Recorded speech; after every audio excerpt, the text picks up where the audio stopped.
ओम नमः श्री यतिराजाय विवेकानंद सूरये सच्चित सुख स्वरूपाय स्वामिने तापहारिणे।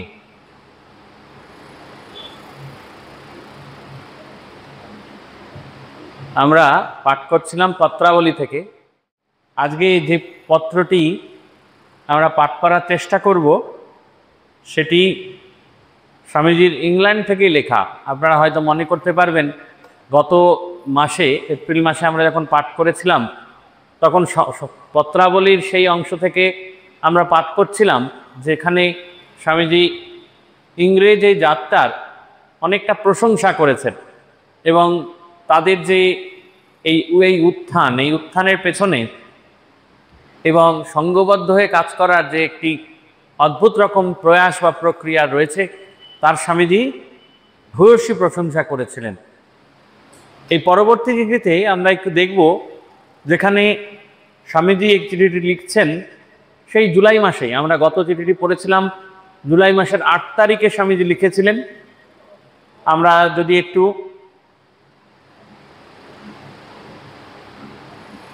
ওইটি পাঠ করার চেষ্টা করি তাহলে দেখব স্বামীজি লিখছেন, যারা ত্যাগের ভাব কতকটা বোঝে ইংরেজ চরিত্রের গভীরতা এখানেই। যে ভাবটা তাদের মাথার ভেতর ঢোকে সেটা কিছুতেই ছাড়তে চায় না। এ কারণে ইংরেজরা এই এত অল্প সময়ে এত পৃথিবীকে এভাবে পৃথিবীর প্রায় সমস্ত জায়গায় উপনিবেশ স্থাপন করতে পেরেছিলেন।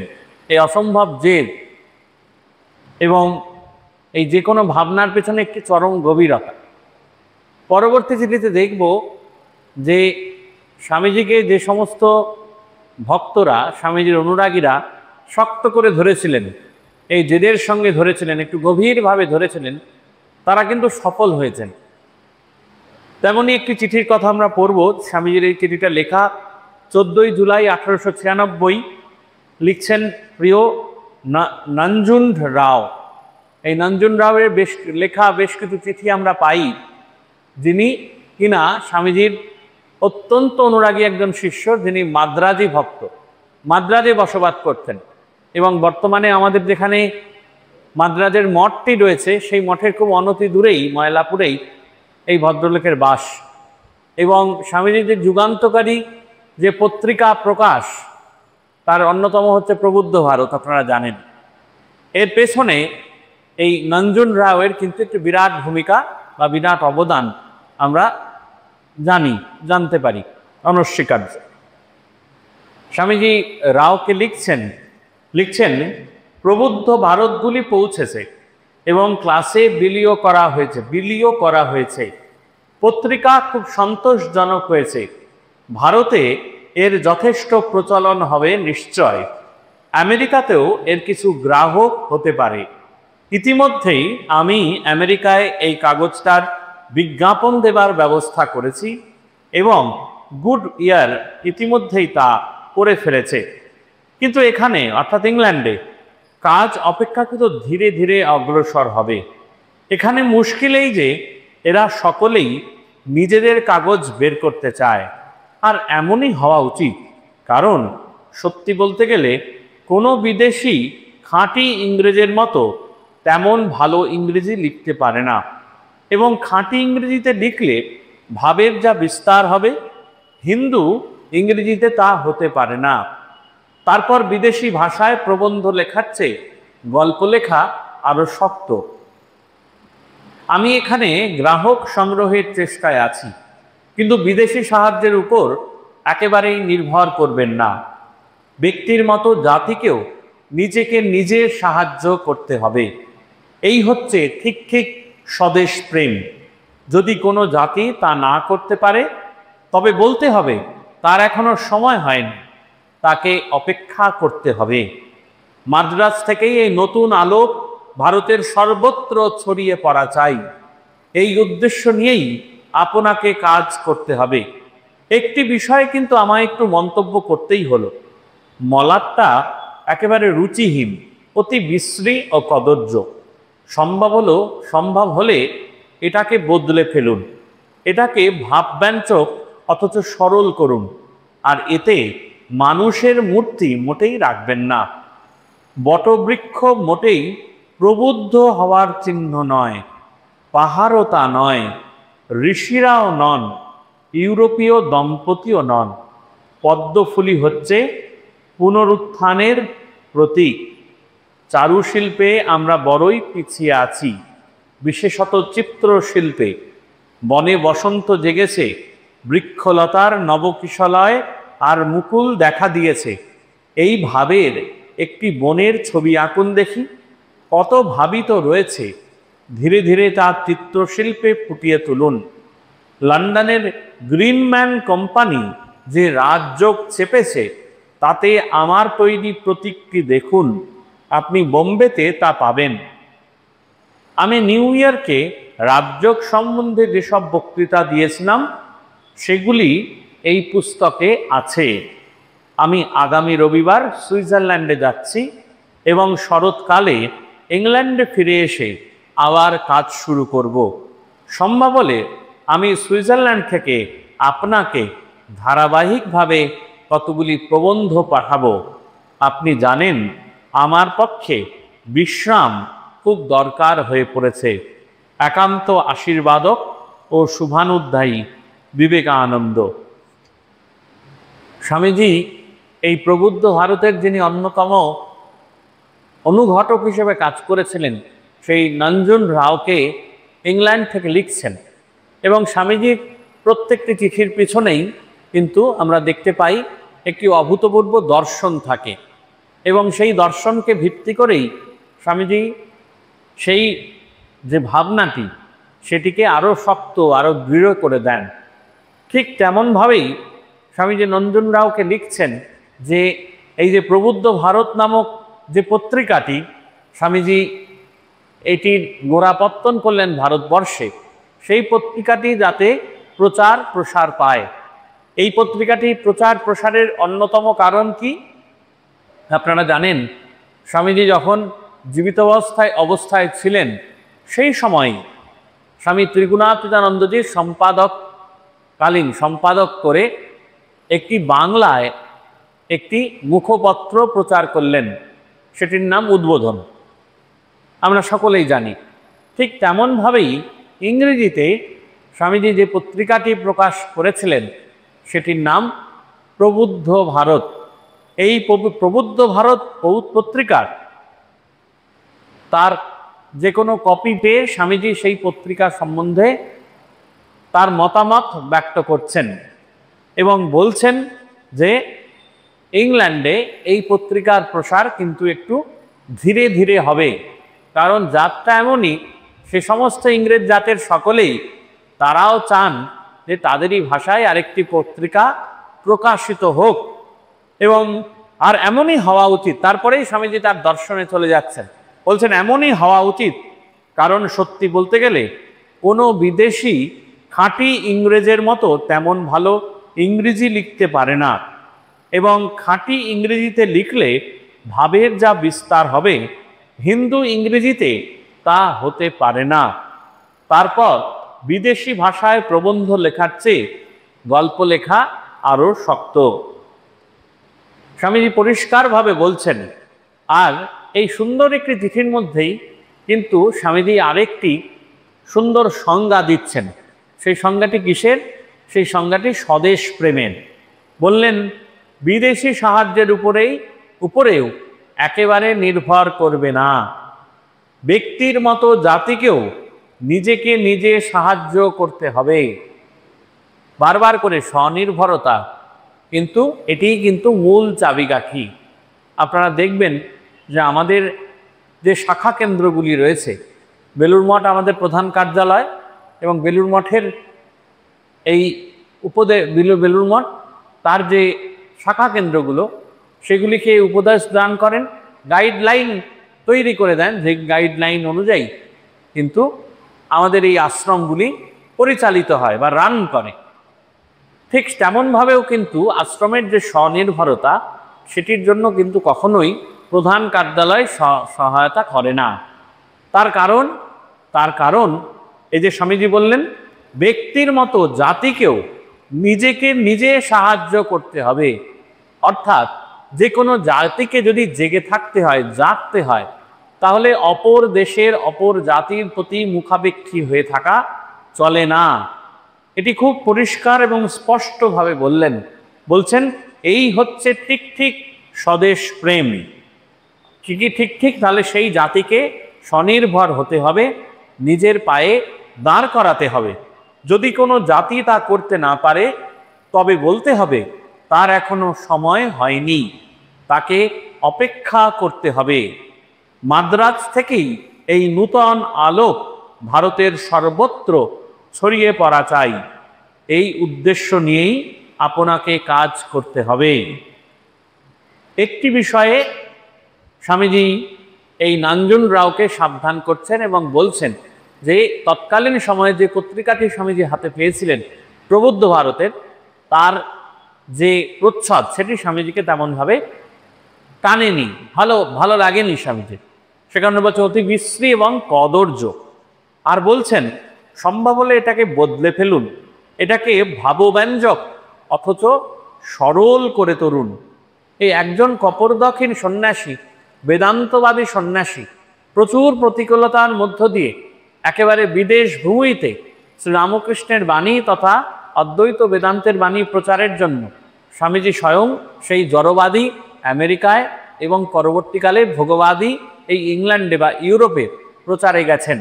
কিন্তু একই সঙ্গে এই স্বদেশ মাতার কি করে হিত ভাবনা করা যায়, স্বদেশ হিতৈষী স্বামী বিবেকানন্দ প্রায় প্রত্যেকটা চিঠিতেই আমরা কিন্তু দেখতে পাই। এবং সে কারণেই স্বামীজি বললেন কি বলছেন যে ভাবব্যঞ্জক অথচ সরল প্রচ্ছদ করুন। এবং একই সঙ্গে আমরা যেখানে চারুশিল্পে পিছিয়ে আছি, বিশেষত চিত্রশিল্পে, চারুবিদ্যার মধ্যে, চারুকলাবিদ্যার মধ্যে চিত্রশিল্পে যা পিছিয়ে আছি সেটির পুনরুদ্ধারের চেষ্টা করুন। তাহলে সমাজ সচেতক স্বামীজি, ভারত প্রেমী স্বামীজি কিন্তু বারবার বিদেশের মাটিতে থেকেও কিভাবে এই ভারতবর্ষের কলাবিদ্যা, শিল্পবিদ্যা কি করে উন্নত হবে, একটি সাধারণ ছোট পত্রিকার মাধ্যমেও কিন্তু তার চিন্তায় প্রয়াসী হয়েছেন। অর্থাৎ এই স্বামীজিকে বলা হয় যে কনডেন্সড ইন্ডিয়া, অর্থাৎ ঘনীভূত ভারত। ভগিনী নিবেদিতা এই মন্তব্য করেছিলেন স্বামীজি হচ্ছেন এই ঘনীভূত ভারত। স্বামীজি নিজেই একটি সমগ্র ভারতবর্ষ হয়ে উঠেছিলেন। ভারতের কথা, ভারতের এগোনো, ভারতের অগ্রগতি সর্বদা হৃদয় তন্ত্রীতে স্পন্দিত হতো। এবং তার উদাহরণ কিন্তু আমরা বেশ কয়েকটি চিঠিতে বারবার করে পাই। এবং ভারতবর্ষের পুনরুত্থানের জন্য, ভারতবর্ষের সংস্কারের জন্য স্বামীজি কিন্তু সর্বদা চিন্তাশীল, সর্বদা প্রয়াসী ছিলেন। আরও একটি কথা বললেন পদ্মফুলি হচ্ছে পুনরুত্থানের প্রতীক। আপনারা এতে কোনো রাজনৈতিক গন্ধ খুঁজবেন না যে পদ্মফুলি হচ্ছে পুনরুত্থানের প্রতীক, এর মধ্যে কোনো রাজনৈতিক গন্ধ নেই। কিন্তু পদ্মফুল যেভাবে প্রস্ফুটিত হয়, স্বামীজি সেই প্রস্ফুটনের কথা বলছেন। এবং পরবর্তী সময়ে আমরা দেখতে পাই যে রাজযোগ নামক যে গ্রন্থটি স্বামীজির উল্লিখিত, স্বামীজির বিভিন্ন বক্তৃতা সংকলিত হয়ে প্রকাশিত হয়েছিল, সেই গ্রন্থটির প্রচ্ছদের ক্ষেত্রেও স্বামীজি কিন্তু তারই ব্যবহার করেছেন। আপনারা মনে করতে পারবেন যে আমাদের যে রামকৃষ্ণ মঠ ও মিশনের যে প্রতীকটি ব্যবহৃত হয়, সেই প্রতীকটি কি হবে এবং সেই প্রতীকটির অর্থ কি, সেটি কিন্তু সম্পূর্ণভাবে স্বামীজি তার নির্দেশ এবং ব্যাখ্যা দিয়েছিলেন। এবং সেখানে বলছেন যে উদীয়মান সূর্যটি জ্ঞানের প্রকাশক।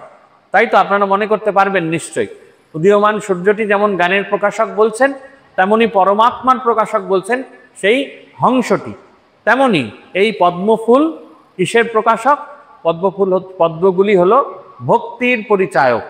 এই ভক্তির পরিচায়ক অর্থাৎ বলছেন এই ভক্তিফুল, ভক্তিপুষ্প যদি প্রস্ফুটিত হয়, তার কথা বলছেন। পদ্মফুলি হচ্ছে পুনরুত্থানের প্রতীক। চারুশিল্পে আমরা বড়ই পিছিয়ে আছি, বিশেষত চিত্রশিল্পে। মনে বসন্ত জেগেছে, বৃক্ষলতার নবকিশলয় আর মুকুল দেখা দিয়েছে, এই ভাবের একটি বনের ছবি আঁকুন দেখি।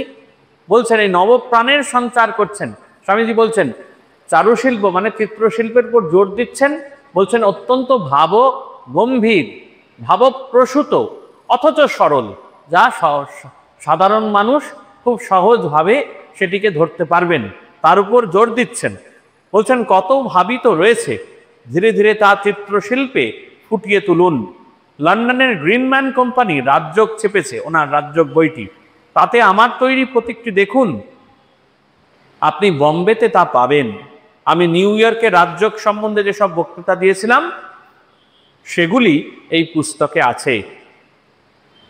তারপরে স্বামীজি নিজের কথা বলছেন যে সুইজারল্যান্ডে উনি যাচ্ছেন কিছুদিন বিশ্রামের জন্য, এবং ধীরে ধীরে ভগ্ন স্বাস্থ্য হচ্ছেন। যখন স্বামীজি বলছেন এই তীব্র তপস্যা, এই এত দিনের এই এই এই এক এক নাগারে বিভিন্ন জায়গায় ভ্রমণ কিন্তু স্বামীজির শরীরটাকে বড্ড ভেঙে দিয়েছিল।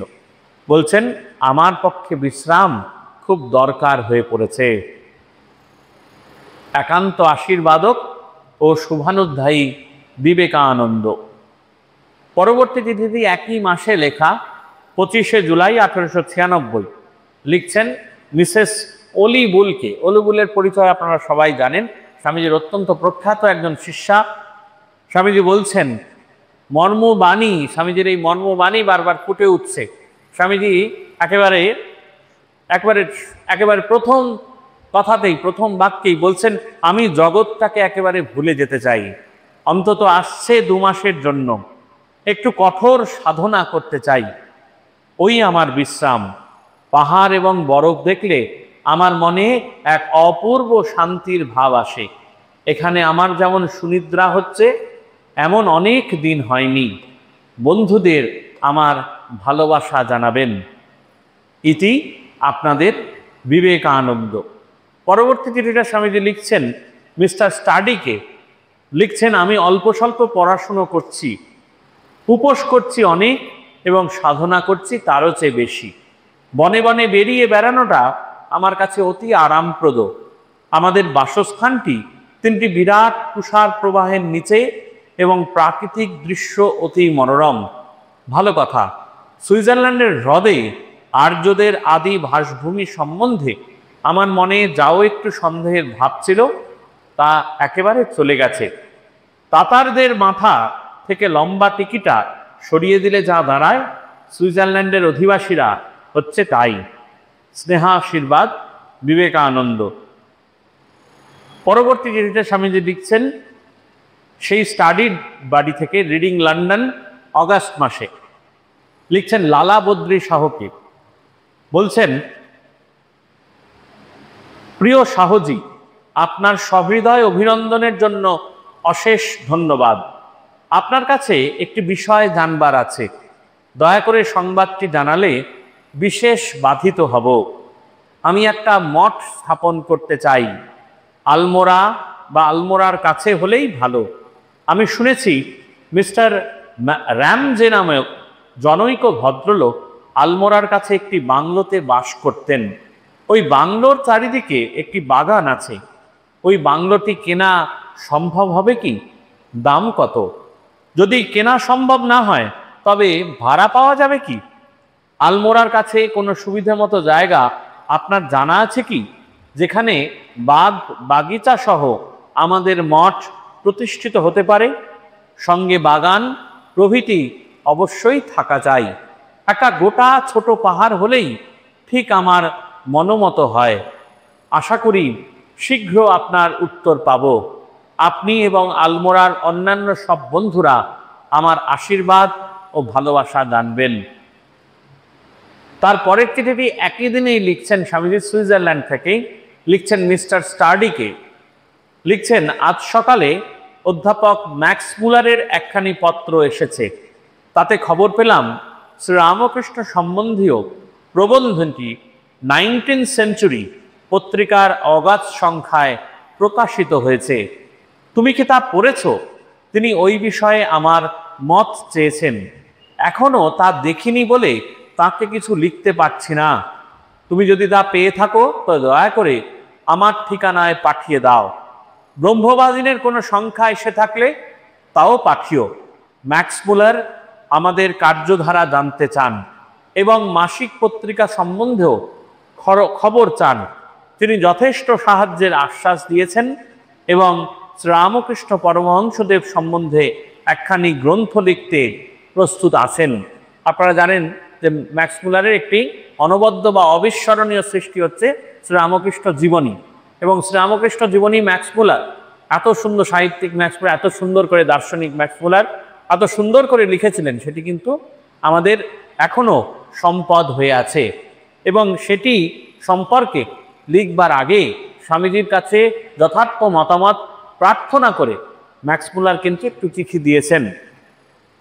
সে কারণেই স্বামীজি স্টাডিকে লিখছেন যেটি যত দ্রুত সম্ভব সেটি স্বামীজির ঠিকানায় পাঠিয়ে দেবার জন্য।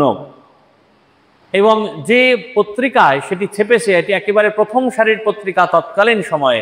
পত্রিকাটির নাম 19th সেঞ্চুরি, এবং সেই 19th সেঞ্চুরির পাতায় ম্যাক্স মুলার এই শ্রীরামকৃষ্ণদেবের জীবনী সম্পর্কে আলোকপাত করেছেন।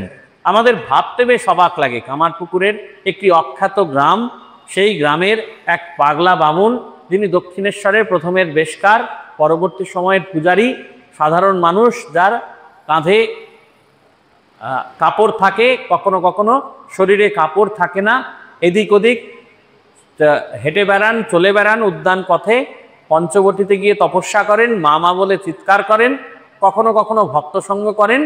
আমাদের সাধারণ জাগতিক দৃষ্টিতে অতি সাধারণ একটি অবস্থা। সেই মানুষটির এমনকি মাদকতা যে ম্যাক্স মুলারের মতো দার্শনিক তৎকালীন সময়ের একটি অগ্রগণ্য পত্রিকা 19th সেঞ্চুরিতে তার জীবন ও বাণী সম্পর্কে আলোকপাত করছেন। অতএব এই সমস্ত জিনিস দেখলে খুব সহজেই আমরা বুঝতে পারি যে এই সমস্ত ক্ষেত্রে আমাদের কিন্তু খুব বিশেষ হাত থাকে না। এই সম্পূর্ণটাই একটা ডিভাইন প্লে, একবারে দৈব নির্দিষ্ট একটি কাজ, ডিভাইন প্লে। এবং এটি আগে থেকে it is destine to be so, এবং এটি হওয়ারই জন্য যেন ক্ষেত্র প্রস্তুত হচ্ছে। এবং পরবর্তী সময়ে দেখব যেখানে স্বামী বিবেকানন্দ নিজে স্বামীজিরকে অনুরোধ করা সত্ত্বেও স্বামীজি এই শ্রীরামকৃষ্ণ দেব সম্পর্কে কোনো জীবনী লিখতে চাননি। আপনারা হয়তো সেটা মনে করতে পারবেন যে স্বামীজি সে বিখ্যাত উক্তি স্বামীজি বলছেন যে ওরে বাবা, কোথায় সে কি মানুষ গড়তে বাঁদর গড়ব। স্বামীজি জীবনী লিখতে গিয়ে বললেন যে কোথায় আমরা মানুষ গড়তে গিয়ে বাঁদর গড়ে দেব।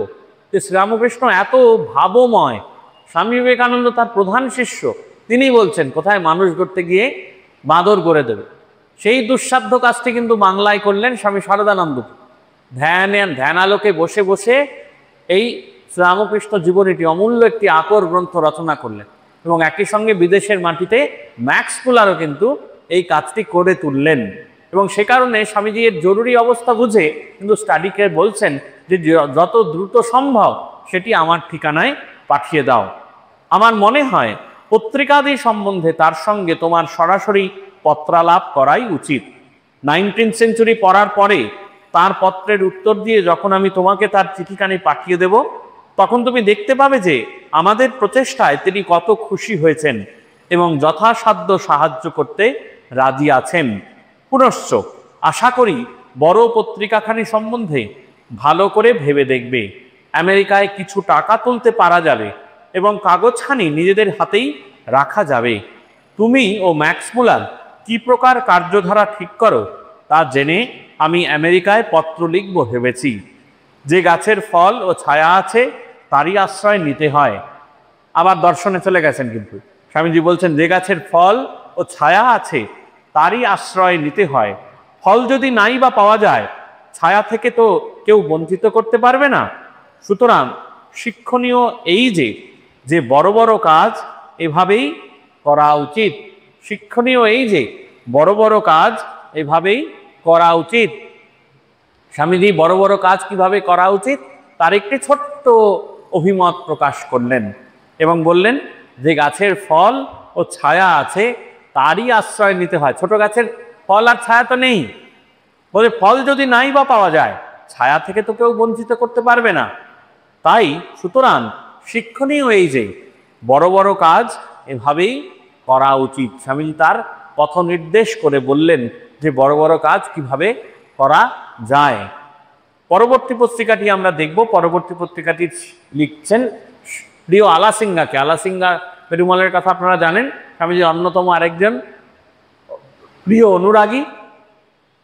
লিখছেন ব্রহ্মবাদীন কতটা আর্থিক দুরবস্থায় পড়েছে তা তোমার পত্রে জানলাম। ব্রহ্মবাদীন যে পত্রিকাটি স্বামীজির হাত ধরে শুরু হয়েছিল পরবর্তী সময়ে, সেই পত্রিকাটি চালাতে গিয়ে যে কত দুরবস্থায় পড়েছে তা তোমার পত্রে জানলাম। লন্ডনে যখন ফিরে যাব তখন তোমার সাহায্য করতে চেষ্টা করব। তুমি সুর নামিও না যেন, কাগজখানি চালিয়ে যাও। অতি শীঘ্রই তোমায় এমন সাহায্য করতে পারবো যে বাজে শিক্ষকতার কাছ থেকে তুমি অব্যাহতি পাবে। ভয় পেও না, বড় বড় সব কাজ হবে বৎস, বড় বড় কাজ হবে। সাহস অবলম্বন কর। ব্রহ্মবাদীন একটি রত্ন বিশেষ, একে নষ্ট হতে দেওয়া যাবে না।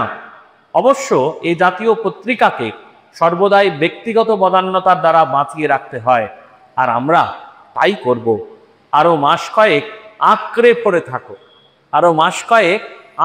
পড়ে থাকো।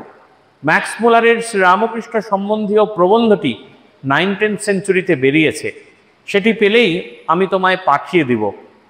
তিনি আমাকে চমৎকার সব চিঠি লেখেন এবং শ্রীরামকৃষ্ণের একখানি বড় জীবনী লিখবার উপাদান চান। কলকাতায় লিখে দাও যেন তারা যতটা সম্ভব উপাদান জোগাড় করে ম্যাক্স মুলারকে পাঠায়। আমেরিকার কাগজে প্রেরিত সংবাদটি আমি আগেই পেয়েছি, ওটি ভারতে প্রকাশ করবে না। সংবাদপত্রে এইসব হইচই ঢের হয়ে গেছে, আমার অন্তত এসবে বিরক্তি এসে গেছে। মূর্খেরা যাই বলুক না কেন, আমরা আমাদের কাজ করে যাব, সত্যকে কেউ চেপে রাখতে পারবে না। দেখতেই পাচ্ছ আমি এখন সুইজারল্যান্ডে রয়েছি আর ক্রমাগত ঘুরে বেড়াচ্ছি। পড়া বা কোনো লেখার কাজ আমি করতে পারছি না, করাও উচিত নয়। লন্ডনে আমার এক মস্ত কাজ পড়ে আছে, আগামী মাস থেকে তা শুরু করতে হবে। আগামী শীতে আমি ভারতে ফিরব এবং সেখানকার কাজটাকে দাঁড় করাবো। সকলে আমার ভালোবাসা জানবে। সাহসে বুক বেঁধে কাজ করে যাও, পিছু হটো না, না বলো না, কাজ করো। প্রভু পেছনে আছেন, মহাশক্তি তোমাদের সঙ্গে সঙ্গে রয়েছেন। আমার ভালোবাসা ও আশীর্বাদ জানবে। পুনশ্চ ভয় পেও না, টাকা ও আর সব শীঘ্রই আসবে। কি কনভিকশন! আমি মাঝে মাঝে স্বামীজির পত্রিকা, স্বামীজির এই পত্রাবলী পড়তে পড়তে আমি মাঝে মাঝেই ভাবি, আপনারাও সেই ভাবনার সুযোগ হয়তো পাবেন, যে স্বামীজির ভেতরে কি অপরিসীম কনভিকশন ছিল, জেদ ছিল, শক্তি ছিল। এই বীর দর্পে বলতে পারতেন যে সাহস অবলম্বন করো, ভয় পেও না, না বলো না। নাটা লিখছেন ছোট ইনভার্টেড কমার মধ্যে, বলছেন না বলো না। আমরা কিন্তু ঠিক একইভাবেই আমাদের ছোট ছোট লক্ষ্য পূরণ করতে থাকি। স্বামীজি এইভাবে উৎসাহ প্রদান করে যাচ্ছেন, বলছেন তোমার সঙ্গে সঙ্গে রয়েছেন কে? কাজ করো, প্রভু পেছনে আছেন, মহাশক্তি তোমাদের সঙ্গে সঙ্গে রয়েছেন। ভালো কাজ করতে গেলে সত্যিই মহাশক্তি কিন্তু কোথা দিয়ে যেন আশীর্বাদ দান করেন আমাদের, আমরা বুঝতেও পারি না। স্বামীজি বলছেন ভয় পেও না, টাকা ও আর সব শীঘ্রই আসবে। এটি কোথা থেকে হয়? যদি একেবারে শুদ্ধ আত্মা হয়, যদি একবারে শুদ্ধ জেদ হয়, যদি একবারে শুদ্ধ ঈশ্বরের প্রতি নির্ভরতা হয়, তাহলে সেই কনভিকশন থেকে, গভীর একটি কনভিকশন থেকে স্বামীজি বলতে পারেন ভয় পেও না, টাকা ও আর সব শীঘ্রই আসবে। সত্যি সত্যি আমরা রামকৃষ্ণ সংঘের ইতিহাস যদি দেখি, দেখুন যখন স্বামীজি চিঠিটা লিখছেন তখনও রামকৃষ্ণ সংঘ প্রতিষ্ঠা হয়নি। এর প্রতিষ্ঠা হলো 1897 সালে, এবং তার জন্য কিন্তু স্বামীজি বিভিন্ন পূর্ব পরিকল্পনা করছেন, এবং যে পরিকল্পনায় পুষ্ট হয়ে আমাদের এই রামকৃষ্ণ সংঘ চলছে তার পটভূমি কিন্তু স্বামীজি তৈরি করছেন, আর বলছেন যে টাকা ও আর সব শীঘ্রই আসবে। একবার ইতিহাসটা পর্যালোচনা করুন। আমাদের বড় ইতিহাস কেন, নরেন্দ্রপুরের ইতিহাসে যদি পর্যালোচনা করি তাহলেই আমরা দেখব যে একেবারে খুবই সাধারণ অবস্থা, যেখানে চিন্তাই করতে পারা যায় না, সেখানে কোথা দিয়ে অযাচিতভাবে প্রভুর সেবায় এই সমস্ত কাজে কর্মে কিন্তু টাকা এসে গেছে। আর শুধু টাকাতেই তো সব হয় না, একদল মানুষ চাই, অনুরাগী চাই, ভালোবাসা চাই, তীব্র জেদ চাই। হঠাৎ হঠাৎ কোথা থেকে মানুষ এসে সেগুলিকে জুগিয়ে দিয়ে গেছেন। এটি কিন্তু এই সংঘের বিউটি। এবং সত্য সত্যই শুধুমাত্র রামকৃষ্ণ সঙ্গেই ভালো কাজ হচ্ছে, বাইরে ভালো কাজ হচ্ছে না তা তো নয়। তা বাইরে ঠাকুর নেই, এখানেই ঠাকুর আছেন তাও নয়। কিন্তু যদি শুভ ইচ্ছে থাকে তাহলে এই শুভ শক্তি, এই অসীম শক্তি, মহাপ্রাণতার শক্তি, এটি কিন্তু সঙ্গে সঙ্গে থাকে। স্বামীজি এটি জোরের সঙ্গে বলছেন, অত্যন্ত স্পষ্ট করে বলছেন। স্বামীজির এই 300 নম্বর চিঠি, সেটিও সুইজারল্যান্ড থেকে লেখা, অগাস্ট মাসের, ডেটটা দেওয়া থাকে নেই, 1896। স্বামীজির পাশ্চাত্যের শিষ্য স্বামী কৃপানন্দকে লিখছেন, পরবর্তী সময়ে তার নাম কৃপানন্দ হয়। স্বামীজি লিখছেন, পবিত্র হও ও সর্বোপরি অকপট হও, মুহূর্তের জন্য ভগবানে বিশ্বাস হারিও না, তাহলেই আলো দেখতে পাবে। অর্থাৎ আমরা তো বারবার, আমরা তো ভগবানকে না অনেকটা দোকানদার ভাবি, যে এই বোধহয় দিলাম। তাহলে দেখবেন আমরা যখন মানত করি, মায়ের কাছে মানসিক করি, বাসনা করি, তখন মা তোকে জোড়া পাঠা বলি দেবো, মা তোকে এত টাকার বাতাসা প্রণামী দেব, মা তুই আমায় এটা করে দে। কিন্তু ভক্তির সাথে কিন্তু এই দোকানদারির কোনো সম্পর্ক নেই। যদি সত্যিই আমাদের সেই অপরিসীম শক্তির উপর বিশ্বাস ভরসা থাকে, অগাধ বিশ্বাস ভরসা থাকে, তাহলে কিন্তু নিশ্চয়ই আমরা আলো দেখতে পাবো। তাহলে আমরা আলো দেখতে পাই না কেন? কারণ সেই 16 আনা ভক্তি আমাদের থাকে না। বারবার সংশয়, বারবার সংশয়। এই সংশয়ের মুখে আমরা পড়ি আর মুখ থুবড়ে পড়ি। এই সংশয়টাকে যদি আমরা নিরসন করতে পারি, আমরাও করতে পেরেছি, আমি বলছি মানে আমি করতে পেরেছি তা নয়, বারবারই দ্বন্দ্ব যখনই তৈরি হচ্ছে, যখনই প্রতিকূলতা তৈরি হচ্ছে, আমরা সংশয়ে ভুগছি, তখনই বলছি ও ভগবান টগবান সব নেই, ঠাকুর ঠাকুর আর বলো না তো। যখনই আমরা কষ্ট পাই, যখনই আমরা দুঃখ পাই, যখনই আমাদের কাছে সাফল্য না আসে, তখনই কিন্তু আমরা এই দ্বিধায়, এই দ্বন্দ্বে ভুগি। কিন্তু স্বামীজি কি বললেন? মুহূর্তের জন্য ভগবানে বিশ্বাস হারিও না। আমরা বলছি না, স্বামীজি বলছেন, মুহূর্তের জন্য ভগবানে বিশ্বাস হারিও না, তাহলেই আলো দেখতে পাবে। আর স্বামীজি বললেন, পবিত্র হও, সর্বোপরি অকপট হও, নির্ভীক হও, অকপট, চালচাতুরির আশ্রয় নিও না। আর বললেন পবিত্র হও। পবিত্র হওয়া শুধু শরীরে পবিত্র নয়, মানে এটা ভালো জামা পরলাম, শুদ্ধ জামা পরলাম, ধোয়া জামা পরেছি, আমি তো পবিত্র, তা কিন্তু নয়। এই ভেতরের পবিত্রতার কথা বলছেন। মানে পবিত্র হওয়া কিন্তু শুধু বাহ্যিক পবিত্রতা নয়, পবিত্র হওয়ার অর্থ সার্বিক পবিত্রতা, বাহ্য এবং অভ্যন্তর, বাহির এবং অন্তর, এই সমস্তটা পবিত্র। মায়ের গানে কি আছে? পবিত্রং চরিতম ইয়াস্যা, পবিত্রতা স্বরূপিন নেই। এই পবিত্রতা স্বরূপ হতে বলছেন। যা কিছু সত্য তাই চিরস্থায়ী, কিন্তু যা সত্য নয় তাকে কেউ বাঁচাতে পারবে না। বর্তমান ক্ষিপ্র অনুসন্ধিৎসার যুগে জন্মগ্রহণ করে আমরা অনেকটা সুবিধা পেয়েছি। অন্যে যাই ভাবুক আর করুক, তুমি কখনো তোমার পবিত্রতা, নীতি ও ভগবত প্রেমের উচ্চ আদর্শ খর্ব করো না।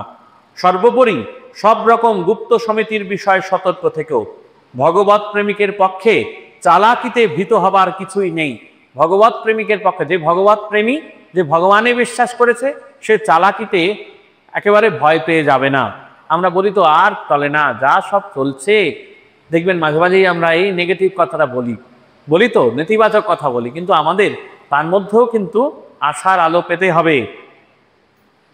স্বর্গীয় মর্তে পবিত্রতাই সবচেয়ে মহৎ ও দিব্য শক্তি। সত্যমেব জয়তে নানৃতম, সত্যেন পন্থা বিতত দেব জানাহ। সত্যেরই জয় হয়, মিথ্যার নয়। সত্যের মধ্য দিয়েই দেবযান মার্গ চলেছে, অর্থাৎ পথ করে নেয়।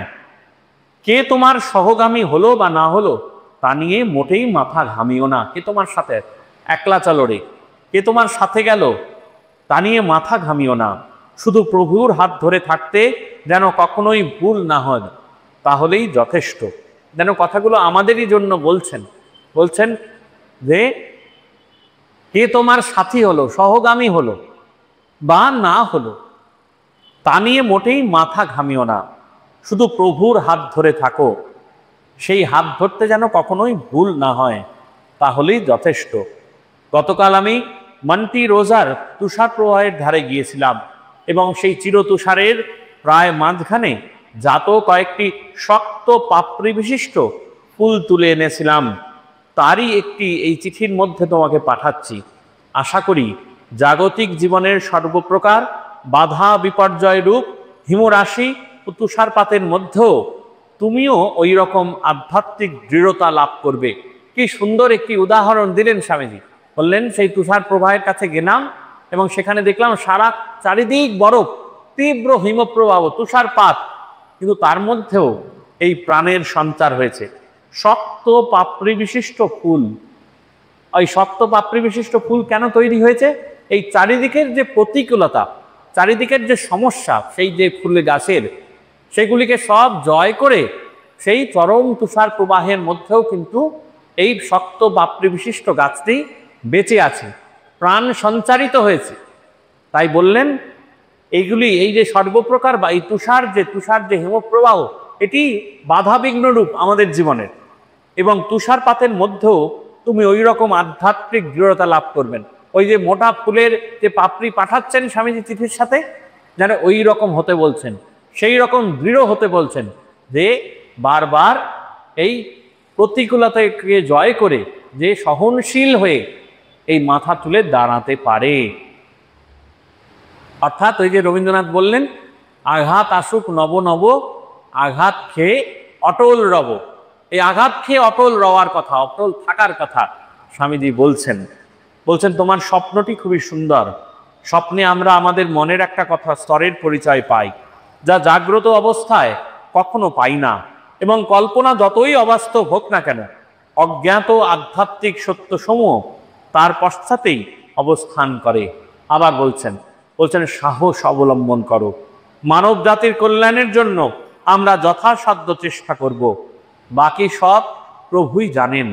অধীর হয়েও না, তাড়াহুড়া করো না, ধীর একনিষ্ঠ এবং নীরব কর্মই সফল হয়।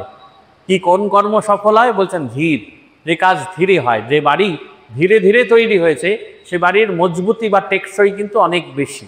যে বাড়ি খুব তাড়াহুড়ো করে তৈরি হয়, দেখবেন তার উপরে নিচে চারিদিকে ফাটল দেখা দেয়। বলছেন ধীর একনিষ্ঠ আর নীরব, প্রচার কম, নীরব কর্মই সফল হয়। প্রভু অতি মহান, বৎস আমরা সফল হবই, সফল হতেই হবে, তার নাম ধন্য হোক। এখানে কোনো আশ্রম নেই, একটি থাকলে কি সুন্দরী না হতো, আমি তাতে কতই না আনন্দিত হতাম, এবং তাতে এদেশের কতই না কল্যাণ হতো। সত্যই কিন্তু এখন সুইজারল্যান্ডে আমাদের আশ্রম আছে। সুইজারল্যান্ডে কয়েকদিন আগেই ওখানের যে দায়িত্বপ্রাপ্ত মহারাজ ছিলেন, তার বয়সের কারণে তার শরীর ত্যাগ হয়, পূজনীয় স্বামী অমরানন্দজি মহারাজ। এবং কয়েকদিন আগেই ভারত থেকে একজন মহারাজ সেখানে গিয়ে দায়িত্বভার ইতিমধ্যেই গ্রহণ করেছেন। আমরা জানি না, এই চিঠিটি আজকে পড়া হলো, এবং স্বামীজি যেই চিঠিতে লিখছেন যে এখানে কোনো আশ্রম নেই, এটি থাকলে কি সুন্দরই না হতো, আমি তাতে কতই না আনন্দিত হতাম, এবং তাতে এদেশের কতই না কল্যাণ হতো। নিশ্চয়ই স্বামীজির ইচ্ছা পূরণ হয়েছে, আর স্বামীজি নিশ্চয়ই আনন্দ পেয়েছেন, আর নিশ্চয়ই ওদেশের তাতে কল্যাণ সাধনও হচ্ছে, কারণ এটি বলছেন স্বয়ং শিবস্বরূপ বিবেকানন্দ। তাই শিবস্বরূপ বিবেকানন্দ যা বললেন, আবার পবিত্র হও, সর্বোপরি অকপট হও, মুহূর্তের জন্যও ভগবানে বিশ্বাস হারিও না, তাহলেই আলো দেখতে পাবে। যা কিছু সত্য তাই চিরস্থায়ী, কিন্তু যা সত্য নয় তাকে কেউ বাঁচাতে পারবে না। বর্তমানে ক্ষিপ্র অনুসন্ধিৎসার যুগে জন্মগ্রহণ করে আমরা অনেকটা সুবিধা পেয়েছি। অন্যে যাই ভাবুক আর করুক, তুমি কখনো তোমার পবিত্রতা, নীতি ও ভগবত প্রেমের উচ্চ আদর্শ খর্ব করো না। স্বামীজির এই আদর্শে আমরা যাতে অনুপ্রাণিত হই আর সাহস অবলম্বন করতে পারি, সেই প্রার্থনা করে আজকে শেষ করছি। ওম নিরঞ্জনম নিত্যম অনন্ত রূপম ভক্তানুকম্পা ধৃত বিগ্রহম বৈ ঈশাবতারম পরমেশমিদ্যম তম রামকৃষ্ণম শিরসা নমামি।